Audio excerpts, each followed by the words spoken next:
2024 সালের 5ই আগস্টের পর থেকে আমরা যারা বাংলাদেশি আছি তারা কিন্তু প্রত্যেকেই খুবই সমস্যার মধ্যে পড়ে গেছি। যারা বিশেষ করে চিকিৎসার জন্য বা ব্যবসা বাণিজ্যের জন্য ইন্ডিয়াতে যাই, বা আমরা যারা অ্যাম্বাসি ফেস করার জন্য ইউরোপের বিভিন্ন কান্ট্রিতে যেতে চাই, অ্যাম্বাসি ফেস করার জন্য যাদের ইন্ডিয়া যাওয়া জরুরি, তারা কিন্তু অনেকেই অনেক সমস্যার মধ্যে পড়ে গিয়েছি। তাদের জন্যই আজকের এই ভিডিওটি। এবং ইন্ডিয়াতে যে ধরনের ব্যবসায়িক প্রতিষ্ঠান আছে, যেমন হসপিটাল, পর্যটন কেন্দ্র, হোটেল, এই ধরনের বা মুদ্রা বিনিময় করে, এই ধরনের প্রতিষ্ঠানগুলোও কিন্তু খুব খুশি ইন্ডিয়া সরকারের এই নতুন পদক্ষেপের জন্য।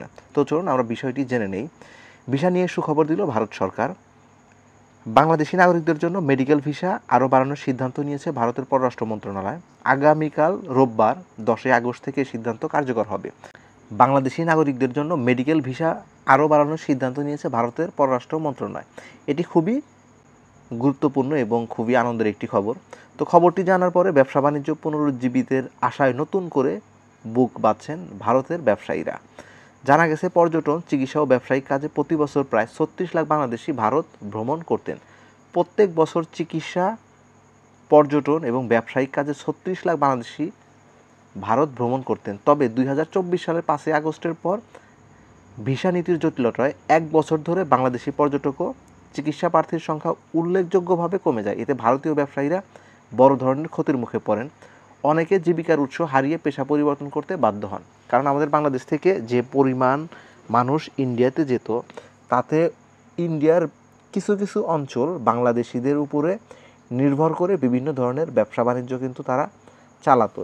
এই যে পর্যটন বা এই যে বাংলাদেশিরা যারা যেত, তাদেরকে কেন্দ্র করে যে ব্যবসাগুলো ছিল, সেই ব্যবসাগুলো বন্ধ করে দিতে বাধ্য হয়েছে ইন্ডিয়ান বিভিন্ন নাগরিকেরা।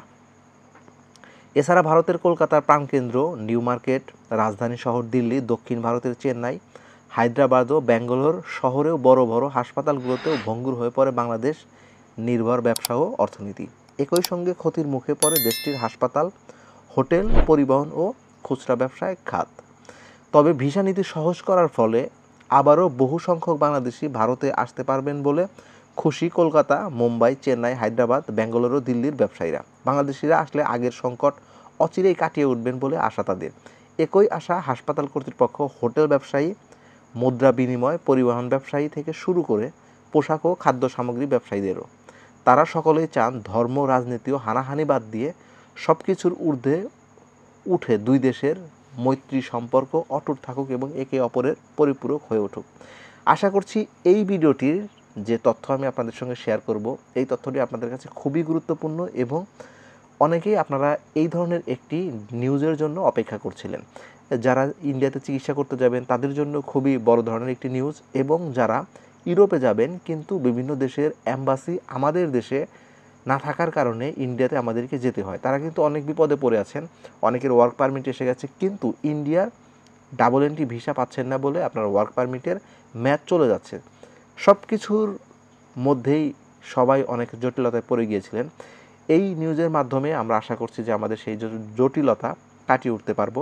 আর এই ভিডিওটি যদি আপনাদের কাছে একটিও উপকার হয়ে থাকে বা একটুও আশার বাণী শুনে থাকে, তাহলে অবশ্যই ভিডিওটি শেয়ার করতে ভুলবেন না। কারণ আপনাদের একটি শেয়ারের মাধ্যমে কিন্তু অন্য অন্য ভাইদেরও অনেক উপকার হবে। আর এই ভিডিওটি ভালো লাগলে অবশ্যই কোনো মতামত থাকলে কমেন্টে জানাবেন, এবং আপনি যদি আমার চ্যানেল নতুন হয়ে থাকেন তাহলে অবশ্যই চ্যানেলটি সাবস্ক্রাইব করে পাশে থাকা বেল আইকনটি বাজিয়ে দেবেন, যেন পরবর্তীতে এরকম ইম্পর্টেন্ট ভিডিও আপলোড করার সাথে সাথে আপনি নোটিফিকেশন পেয়ে যান। আর অলরেডি যদি সাবস্ক্রাইব করে থাকেন তাহলে অসংখ্য ধন্যবাদ। ভালো থাকবেন, সুস্থ থাকবেন, আবার দেখা হবে কোনো একটি নতুন ভিডিওতে। সে পর্যন্ত আল্লাহ হাফেজ।